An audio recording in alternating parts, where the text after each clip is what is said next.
Hi student. GIT का online class में आप लोग का स्वागत है।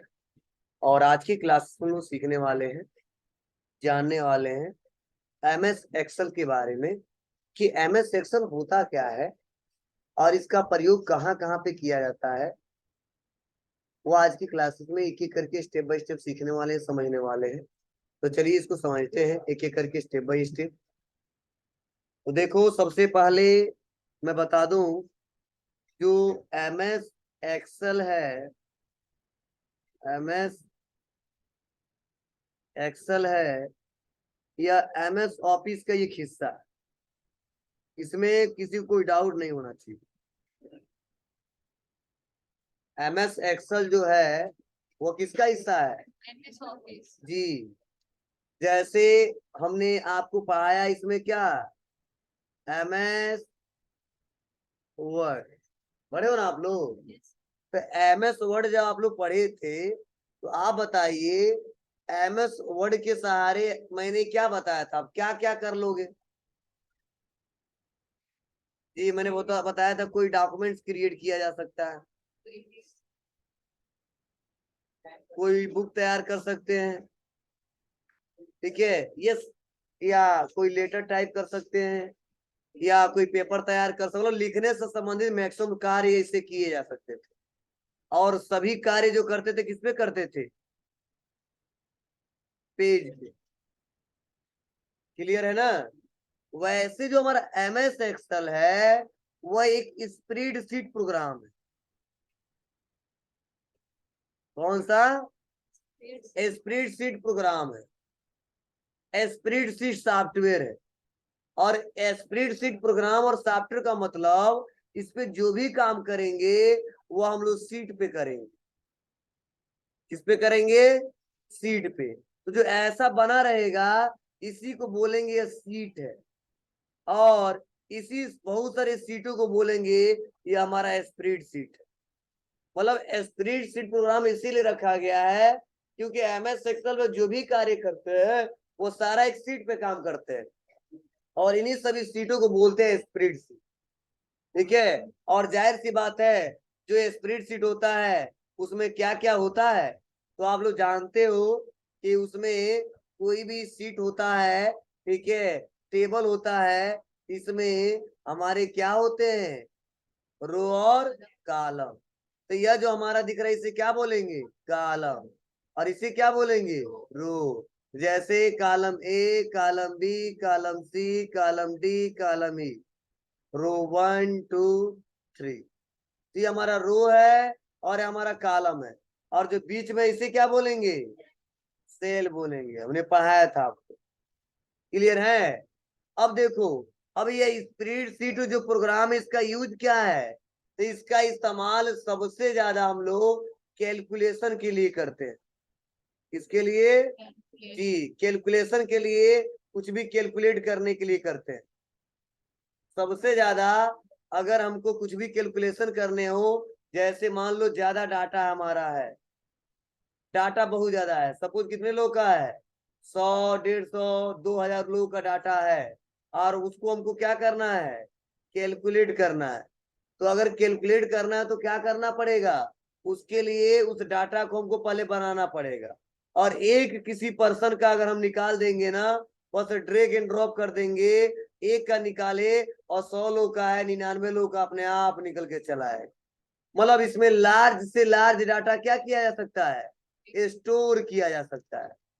लेकिन जो डाटा स्टोर होगा किसमें होगा? एक टेबल के फॉर्मेट में होगा। किसमें होगा? टेबल के फॉर्मेट में होगा, जिसमें रो कॉलम और सेल होगा, जिसमें रो और कॉलम और सेल होगा। यूं कह लो कि अगर कोई कहता है एमएस एक्सेल का क्या यूज है तो बता सकते हो, एमएस एक्सेल का इस्तेमाल सबसे ज्यादा डाटा एंट्री और उस पर कैलकुलेशन करने के लिए किया जाता है। मतलब सबसे जो डाटा एंट्री का काम होता है किस पे होता है? इसी एमएस एक्सेल पे होता है। और उस डाटा पे जब हमको कैलकुलेशन करने होते हैं तो उसका इस्तेमाल हम लोग एमएस एक्सेल का ही करते हैं। हाँ, वह कैलकुलेशन जो करते हैं वो किसके सहारे करते हैं? फार्मूला के सहारे करते हैं। किसके सहारे करते हैं? फार्मूले के सहारे करते हैं। और देखो, इसमें इतनी ज्यादा क्षमता होती है कि ये 10 लाख लोगों का डाटा स्टोर करके रख सकता है।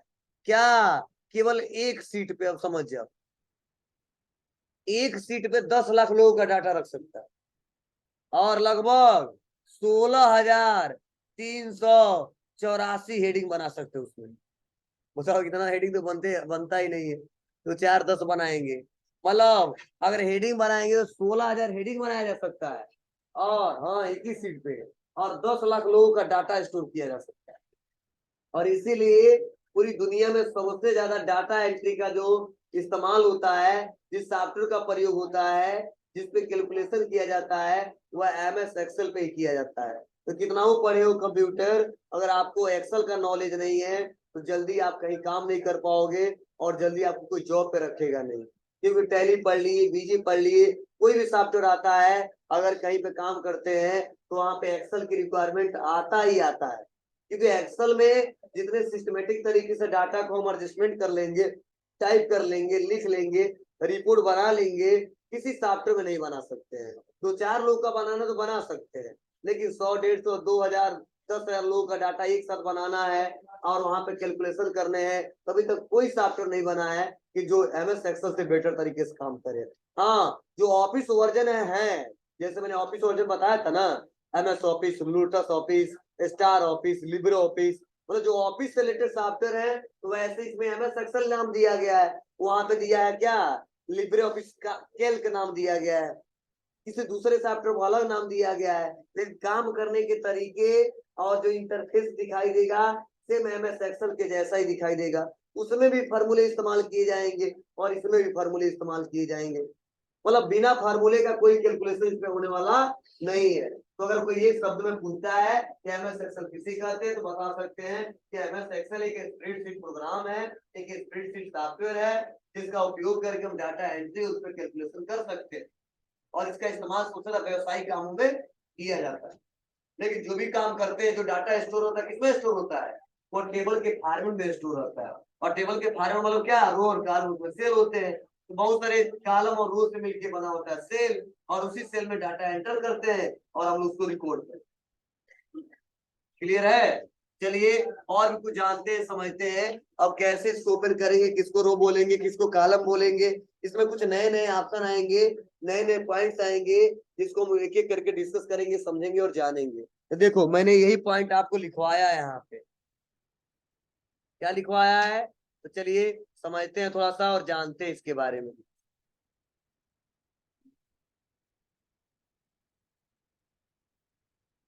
देखो बताया जा रहा है कि माइक्रोसॉफ्ट एक्सेल एक इलेक्ट्रॉनिक स्प्रेडशीट प्रोग्राम है।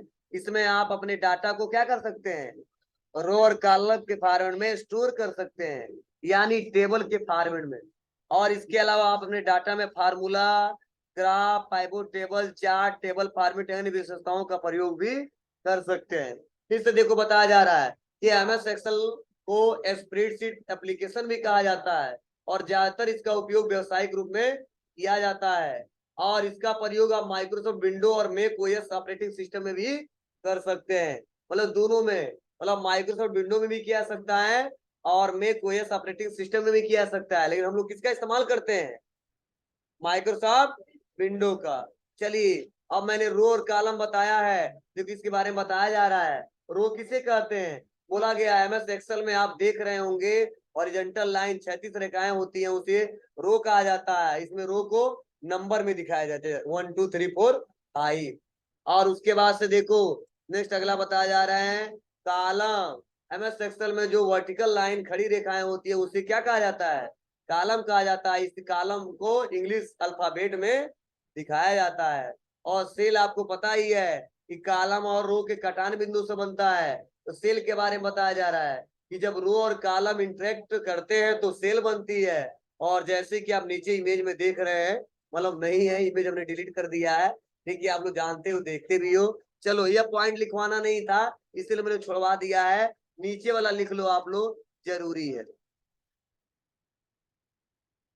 वर्कबुक किसे कहते हैं, वर्कशीट किसे कहते हैं, इसे एक बार बता। देखो इस पूरे को क्या बोलते हैं, फार्मूला बार। और जो यहाँ पे A1 लिखा है इसे क्या बोलते हैं, नेम बॉक्स। नेम बॉक्स का मतलब क्या, सेल का एड्रेस बताता है कि आप किस पे काम कर रहे हो, किस कॉलम में और किस रो में।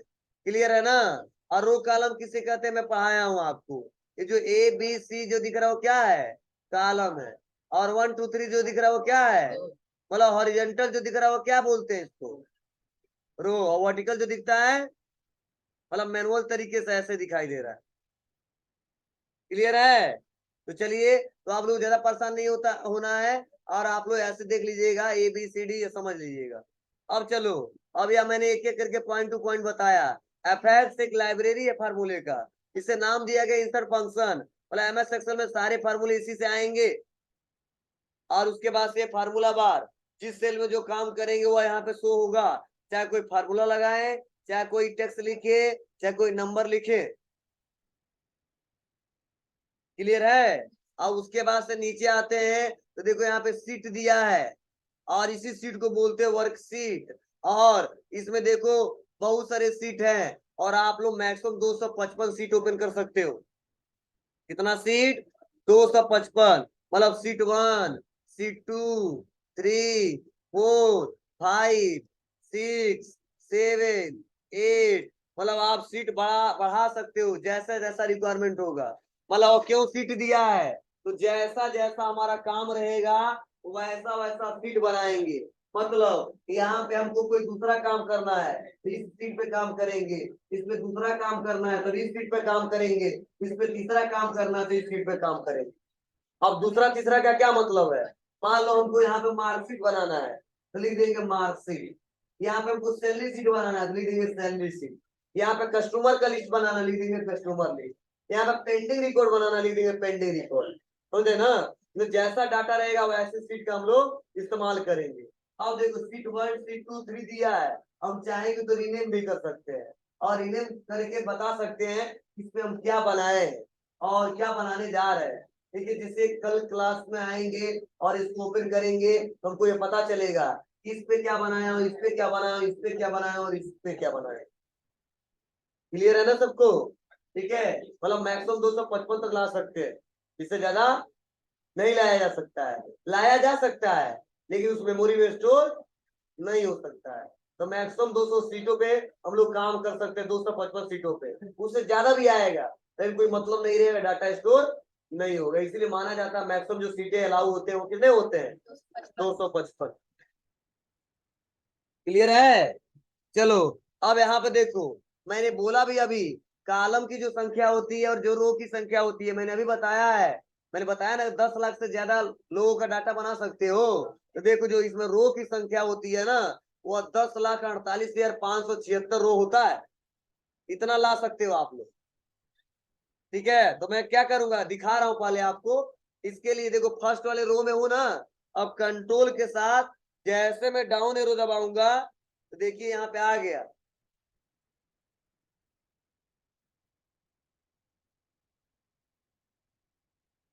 आ गया। उसके बाद से अगर फर्स्ट वाले रो पे जाना है तो कंट्रोल के साथ अब दबा देंगे। हाँ, और लास्ट कॉलम में जाना है तो कंट्रोल के साथ राइट एरो की दबा देंगे। देखो लास्ट कॉलम में क्या है, XFD। और फर्स्ट में आना है तो कंट्रोल के साथ लेफ्ट दबा देंगे। और संख्या होती है 16,384।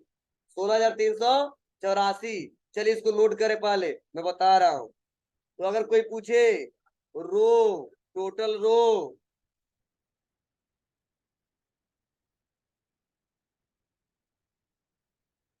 वो क्या होता है, वो होता है 10,48,576 रो होता है।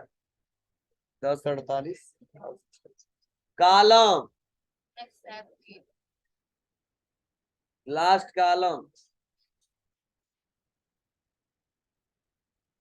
नेम होता है XFD।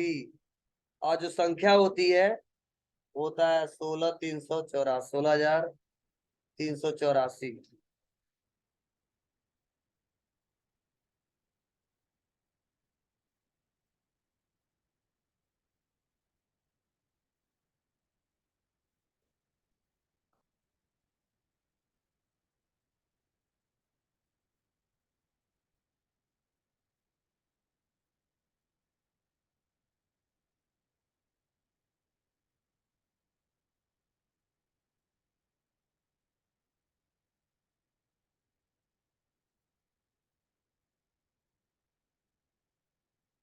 हो जाएगा। चलिए अब आगे बढ़ते हैं, थोड़ा सा और जानते हैं। अगर बताओ जाना है तो कैसे जाओगे? शॉर्टकट की तरीका हमने बता दिया है ना। मतलब अगर सबसे लास्ट रो में जाना है तो कंट्रोल डाउन एरो, सबसे फर्स्ट में आना है तो अप एरो, लास्ट कॉलम में राइट एरो, और सबसे फर्स्ट में लेफ्ट एरो। लेकिन बीच में जाना है तब तो ऐसे जाएंगे, माउस के स्क्रॉल से। समझे? क्लियर है? या एक और तरीका बता दे रहा हूं। यहाँ पे जो A1 लिखा है ना, और बीच में हमको जाना है 120, तो बस लिख देंगे A20, आ जाएंगे। लिख के भी आ सकते हैं। मान लो A200, आ जाएंगे। मतलब नेम बॉक्स में लिख देंगे ना, उसे एड्रेस पे चले जाएंगे जहां पे हमको जाना चाहिए। ठीक है? नहीं तो ऊपर नीचे आना है तो कोई बात ही नहीं है, आप स्क्रॉल से कर लो, यहाँ पे दिया है, और नहीं तो माउस के स्क्रॉल से कर लो। क्लियर है? इसमें किसी कोई दिक्कत? समझ में आ रही बातें आपको ना? चलो मैं अभी बता रहा था रीनेम करना, तो देखो बहुत सिंपल है। आप क्लिक करो और राइट क्लिक करो और रीनेम कर दो। अब क्या बनाना है? तो मान लो हमको डाटाबेस बनाना, तो लिख दिया डाटा बेस। दूसरे पे क्या बनाना है? राइट क्लिक रीनेम, तो हमको बनाना मार्कशीट, लिख दिया मार्कशीट। तीसरे पर क्या बनाना है? राइट क्लिक रीनेम, हमको बनाना सैलरी सीट। तुम्हारा जी अब अगले दिन आऊंगा, तुम डाटाबेस पे काम करना, डाटाबेस पे क्लिक कर दूंगा। मार्कशीट पे काम करना, मार्कशीट पे क्लिक कर दूंगा।